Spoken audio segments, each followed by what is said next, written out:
లక్ష్యమును జీవమును ఆధారము నీ వాక్యము నా త్రోవకు.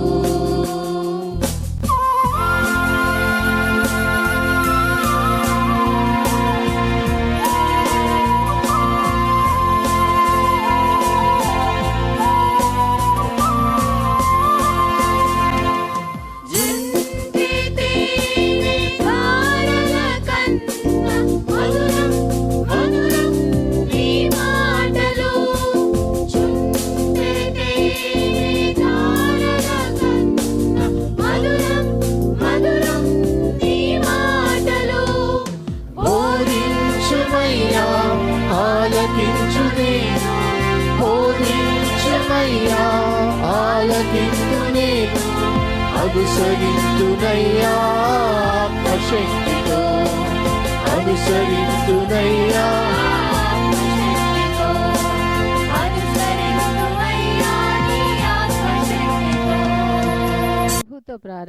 ప్రభుతో ప్రారంభం అనే ఆధ్యాత్మిక అనుదిన ప్రార్థనా కార్యక్రమానికి ప్రేమతో మిమ్మల్ని ఆహ్వానిస్తూ ఉన్నాం. మన జీవితానికి ఆదియు ఆధారమునైనటువంటి ఆ దేవుణ్ణి మొదట మరణించుకున్నట్లయితే ఆ దినమంతయు ఆయన కృపాక్షేమములే మన వెంట వచ్చును. మొదట వేకునే లేవగానే మరి నీతిసూరుడైనటువంటి ఆయనని చూద్దాం, ఆయన మనలనైన స్వరాన్ని మనం విందాం. మన జీవిత కాలం అంతయు ఆయన ఆశీర్వాదములు దీవెనలు మన మీద కుమ్మరించును. యెషయి 65:24 మనం చూసినట్లయితే వారికి ఈలాగున జరుగును, వారు వేడుకొనుక మునుపు నేను ఉత్తరమిచ్చెదను, వారి మనవి చేయుచుండగా నేను ఆలకించెదను. మనవి చేయుచుండగానే ఆయన మన మనవిని ఆలకిస్తున్నాడు. కాబట్టి మరి ప్రతి దినము కూడా ఈ యొక్క అనుదిన ఆధ్యాత్మిక కార్యక్రమంలో మనం పాల్గొన్నట్లయితే మన జీవిత కాలం అంతయు కూడా ఆయన మేలులను మనం పొందుకోగలం, ఆ నిత్యరాజ్యంలో వారసులుగా మనము జీవించగలం. రండి, ప్రభుతో ప్రారంభం కార్యక్రమంలో పాల్గొనండి, ఆత్మీయ మేలులు పొందండి. దేవుడు మిమ్మల్ని దీవించాడు. ప్రబలముగనే ప్రస్తుతించెద ప్రభుని కృపలన్నీ, ప్రబలముగనే ప్రస్తుతించెద ప్రభుని కృపలన్నీ. ప్రతిదినము నిన్ను ప్రచురపరచెద, ప్రతిదినము నిన్ను ప్రచురపరచెద ప్రభుడనా విభుడా. ప్రబలముగనే ప్రస్తుతించెద ప్రభుని కృపలన్నీ.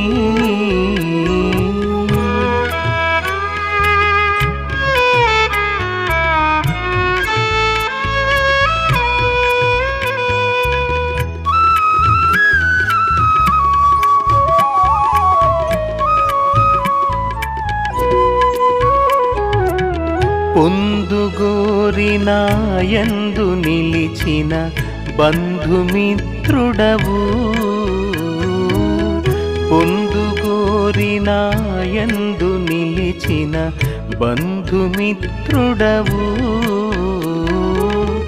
మందమతికానందమొసగిన, మందమతికానందమొసగిన మహిమ తేజుడవు. ప్రబలముగనే ప్రస్తుతించెద ప్రభుని కృపలన్నీ.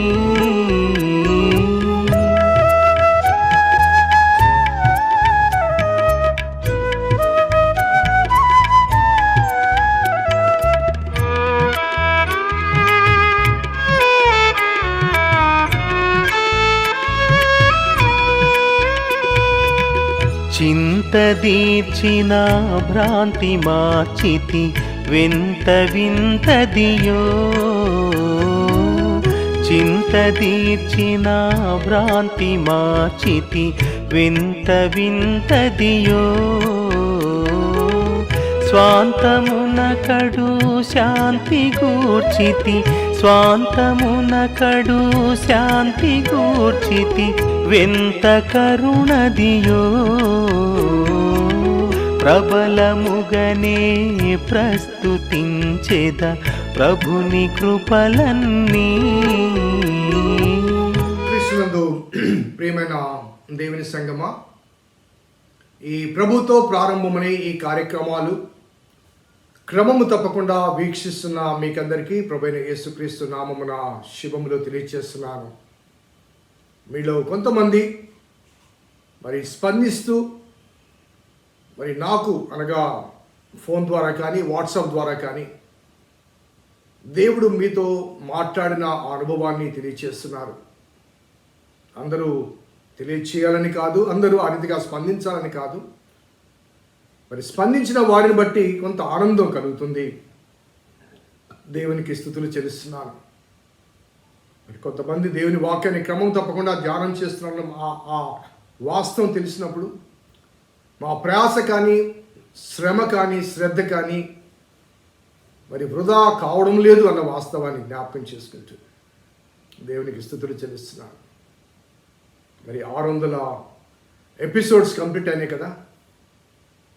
మరి దేవుని కృపను బట్టి మరి మరొక 100లోనికి 600 దాటి ముందుకు ప్రయాణమవుతున్నాం. దేవుడు చాలా సహాయం చేశాడు. దేవునికి స్తుతులు చెల్లిస్తున్నాను.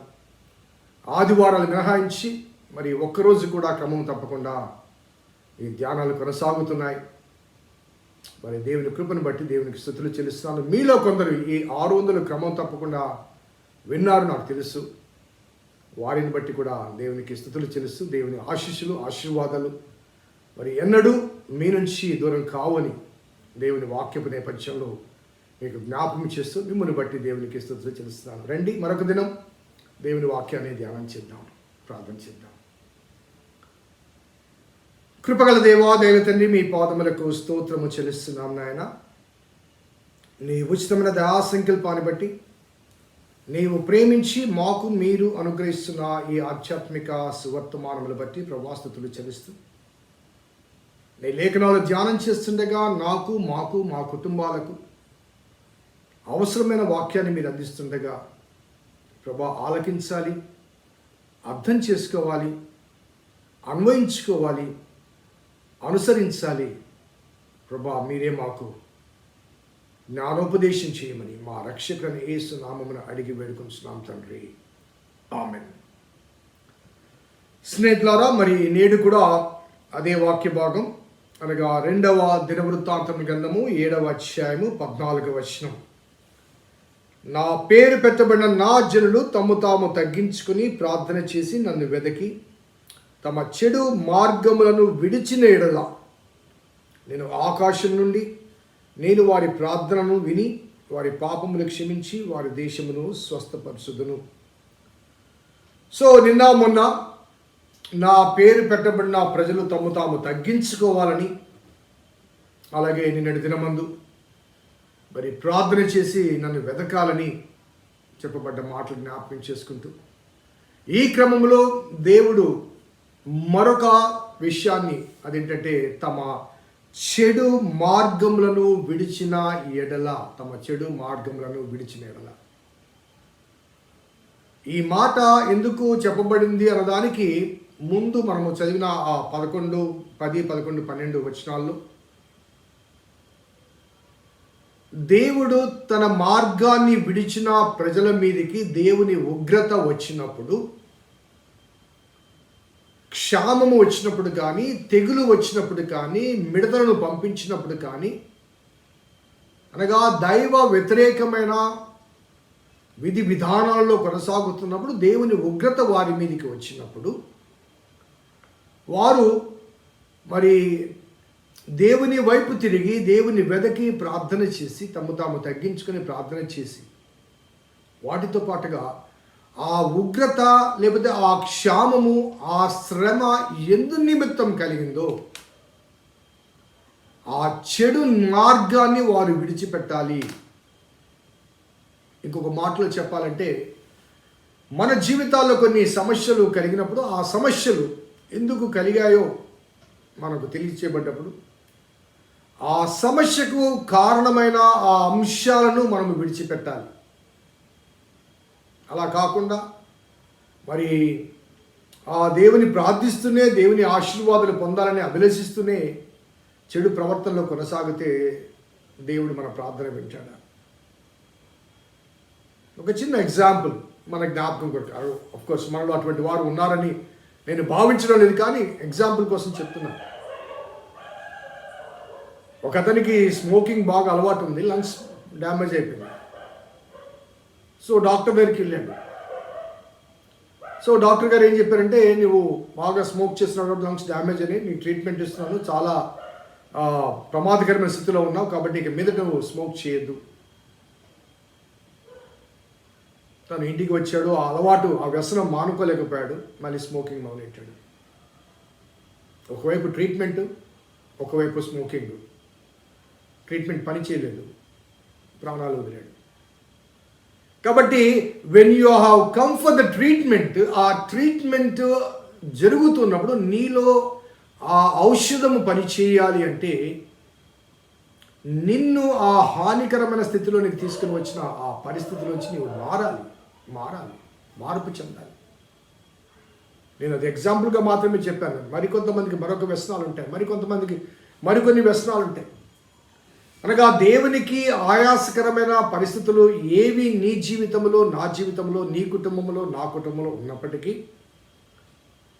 పైన పేర్కొనబడ్డ రీతిగా ఏ సమస్య, ఏ తెగులు, ఏ బాధ, ఏ ఇబ్బంది దేవుడు ఎందుకు అనుమతించాడో ఆ వాస్తవాన్ని గుర్తెరిగి అందులోంచి మనం మార్చబడి మారు మనసు పొంది అప్పుడు ప్రార్థించి మరలా ప్రభువా ఆ బురద నాకొద్దు, ఆ ఊబి నాకొద్దు, ఆ పాపము నాకొద్దు అంటూ అందులోంచి ఆ చెడు నడత విడిచి, చెడు మార్గాలు విడిచి కేవలము తాము తగ్గించుకొని ప్రార్థన చేసి నన్ను వెతికినేడలా అనే మాటతో మాత్రమే కాకుండా ఆ వెతికిన అనుభవాల మధ్య ఆ దేవునికి ఏ విషయమై దూరమయ్యామో ఆ విషయంలో మనము మార్పు చెందాలి, మారు మనసు పొందాలి.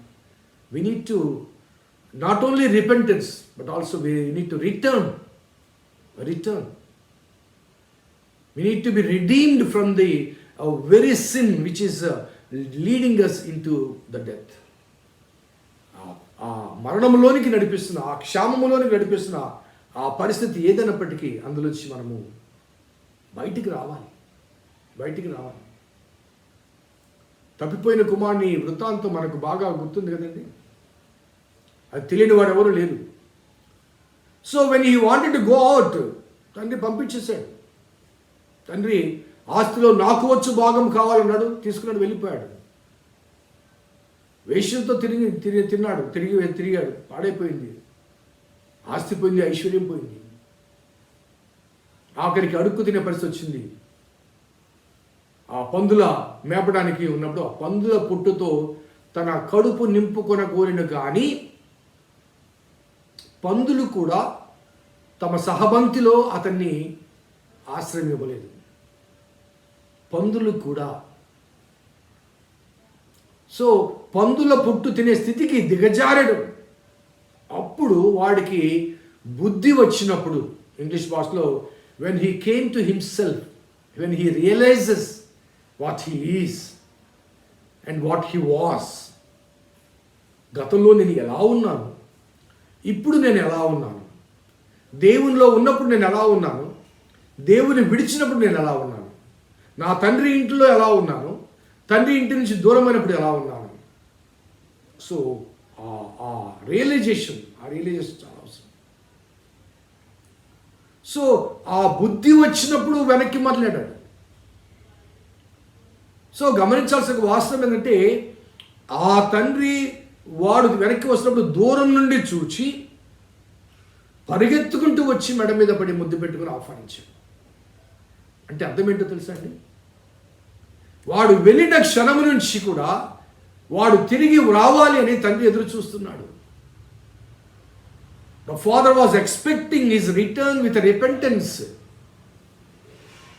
So also God our Father, దేవుడు పరలోకపు తండ్రి, ఆయన పేరు పెట్టబడిన ఆ ప్రజలు దారి తప్పినప్పుడు తిరిగి వస్తారని ఆయన ఎదురు చూస్తూ ఉంటాడట. వాడు వెళ్ళినప్పుడు ఏ స్థితిలో ఉన్నాడు, తిరిగి వచ్చినప్పుడు ఏ స్థితిలో ఉన్నాడు తండ్రి గుర్తుపట్టాడండి. ఆశ్చర్యం. వెళ్ళినప్పుడు మంచి రాజవస్త్రాలతో పోయి ఉంటాడు, డబ్బు ఉంది కాబట్టి వాడి హంగు కానీ ఆర్భాటం కానీ. తిరిగి వస్తున్నప్పుడు చింపిరి జుట్టు, గడ్డము, చెదిరిపోయిన చినిగిపోయిన వస్త్రాలు. తండ్రి గుర్తుపట్టాడు. వీడు మెల్లిగా నడుస్తుంటే తండ్రి పరిగెత్తుకుంటూ వచ్చాడు. కాబట్టి గాడ్స్ ఫోర్గివ్నెస్, అలాగే తిరిగి మనల్ని స్థిరపరిచే ఆ అనుభవాల మధ్య దేవునికి దూరమైన మనము కేవలము ఆయన వెతికి ప్రార్థన చేసి తగ్గించుకోవడం మాత్రమే కాదండి, ఏ స్థితి అయితే నిన్ను ఆ దీన స్థితికి, దయనీయ స్థితికి నడిపించిందో ఆ పాప ఊబిలోంచి యు మస్ట్ కమ్ అవుట్. పేతురు ఆ పెంతెకోస్తు నాడు ఆ ప్రసంగం చేసినప్పుడు దాదాపు 3,000 మంది పేతురు కడమ అపోస్తుల దగ్గరికి వచ్చి వారు అడిగిన ప్రశ్న ఒకసారి చదువుతాం చూడండి. 2వ అధ్యాయంలో 37వ వచనం, అపోస్తుల కార్యం గ్రంథం 2వ అధ్యాయం 37వ వచనం.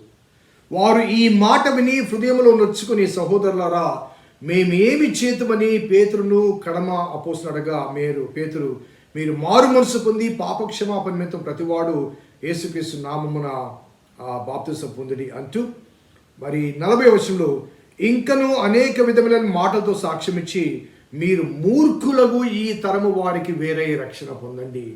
You must separate your self, you must come out. మీరు మూర్ఖులకు ఈ తరము వారికి వేరే రక్షణ పొందండి.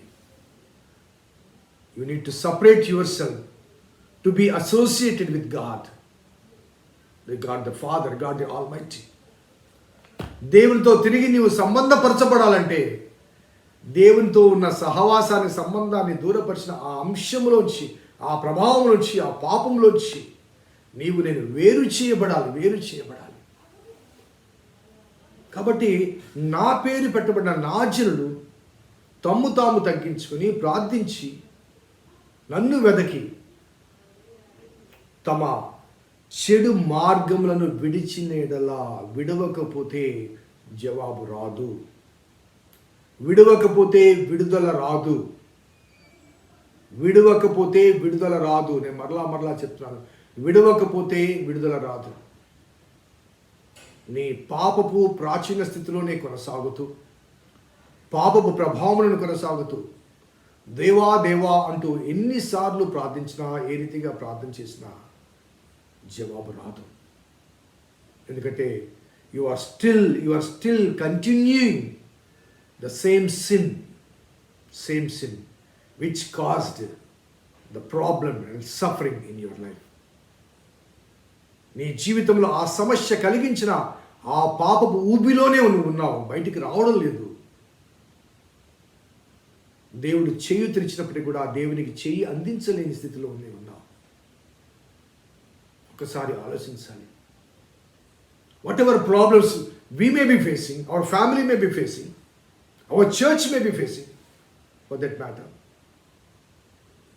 we need to realize and repent and return. తిరిగి వెనక్కి మరలకపోతే తండ్రి ఆశ్రయం ఇయ్యడు. గమనించండి, the father was waiting for the prodigal to come. So as long as the son returns, కుమారుడు తిరిగి మార్పు చెంది వెనక్కి వచ్చేంత వరకు తండ్రి అక్కడే ఉన్నాడు. ఆ కుమారులో మార్పు చూచిన తర్వాత తండ్రి వచ్చి స్వాగతించాడు. సో నీలో నాలో ఆ మారు మనసు రానంత వరకు మనలో, మన కుటుంబాల్లో క్షేమం ఉండదు, క్షేమం ఉండదు. క్షేమకరమైన జీవిత అనుభవాల కొరకు మన సంక్షేమాన్ని కోరే మన దేవుణ్ణి ఆశ్రయించాలి.